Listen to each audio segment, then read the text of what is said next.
Have you ever considered quitting your job for a career in Forex trading?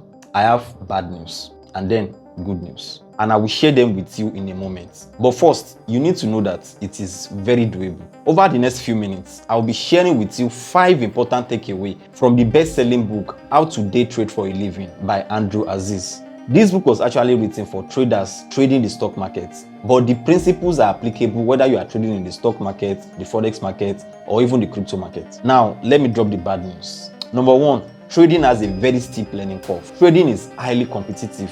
And number 3, only a small percentage of traders are able to make consistent profits even years after they started trading. You also need to know that trading is not a get-rich scheme, it's a profession. Now, looking on the bright side, the good news.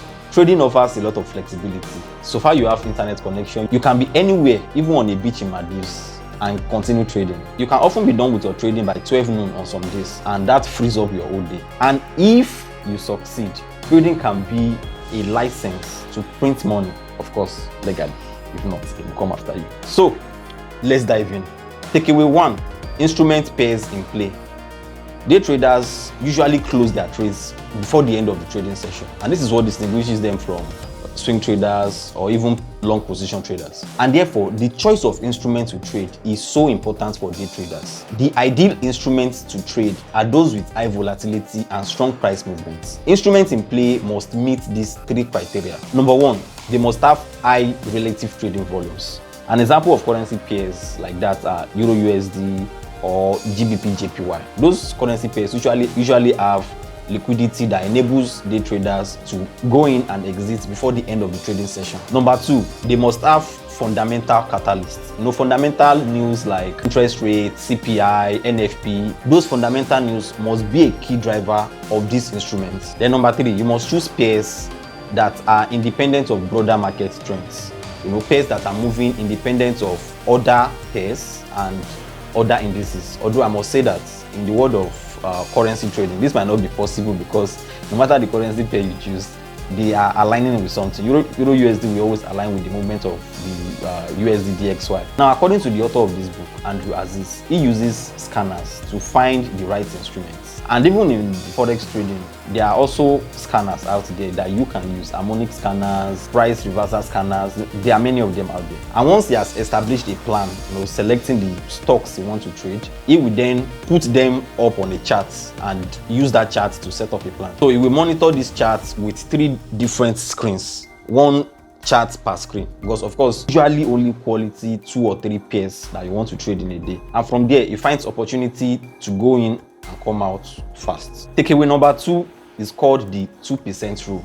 As a trader, your objective is to live to trade another day. And like I mentioned earlier, only little percentage of traders become profitable even after years of trading. So what that tells you is that the learning curve is very ruthless, and if you survive it, then there will be great rewards afterwards. And since your primary objective is to survive, then risk management is the number 1 most important thing. So if you want to reap the benefits of long-term trading system, then you have to survive for that long term, right? According to this book, as a rule, you should never risk more than 2% of your capital on any trade, because 2% allows you to be wrong for a lot of time and still survive in the game. There are times that you just need to accept defeats and get out of a trade. And you might think, oh, I don't want to close this trade and lose $1,000.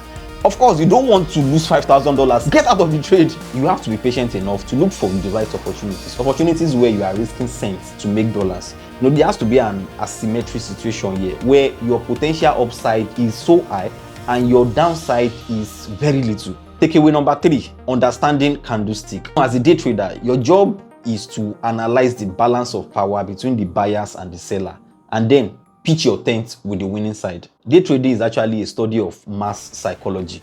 For every price fluctuation you see in the market is as a result of 3 sets of people. Number 1, the buyers. Number 2, the sellers. And number 3, the undecided. And there is nothing that explains this relationship better than a candlestick. Candlestick is an excellent indicator to tell you which one of them is winning the war, whether it's the buying bulls or the selling bears in that particular time frame. The time frame can be whether it's hourly, 5 minutes, 1 minute, 4 hours. A bullish candle shows that the buyers are winning. A bearish candle shows that the sellers are winning. And an indecisive candle shows that there is indecision in the market. Takeaway 4. Support and resistance strategy. Many traders like to identify unrealistic patterns. They will now accompany them with ridiculous names. You are going to hear names like abandoned child, dark cloud, 3 black crows. Andrew Aziz, the author of the book, does not believe in these complicated patterns.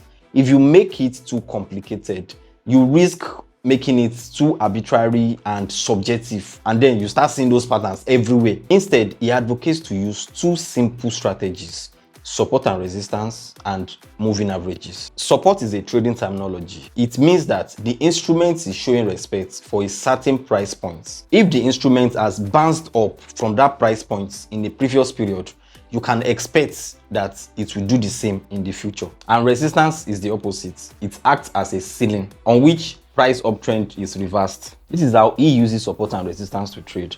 So he identifies support and resistance before the market opens. Secondly, he watches for indecision candle at a strong support level with high trading volume. Then he places a stop loss slightly below the support level and aims for the next resistance as they take profit. And all this applies in opposites for selling strategy. Takeaway number 5, the volume weighted average price strategy, which is VWAP strategy. For people that trade stock, VWAP is a very popular indicator. But for forex traders and for crypto traders, the equivalent of that is things like exponential moving average and pivot points. Now, according to the author, if an instrument is trading above a moving average, then it's a bullish indicator. If it's trading below it, a bearish one. He uses moving average to trade in this simple manner. He buys slightly above the moving average and set a trailing stop slightly below it. The key right now as a beginner is to focus on one strategy and practice it, master it on the demo account. Focusing and not overcomplicating a strategy is what then allows you to focus on what is actually important, which is the psychological aspects of trading. Trading is like riding a bicycle, and once you've mastered the skills, no one can take it away from you. And if you like to speed up your learning process, I have summarized some very important books relating to trading and investing. You can watch them by checking out this playlist. Adios.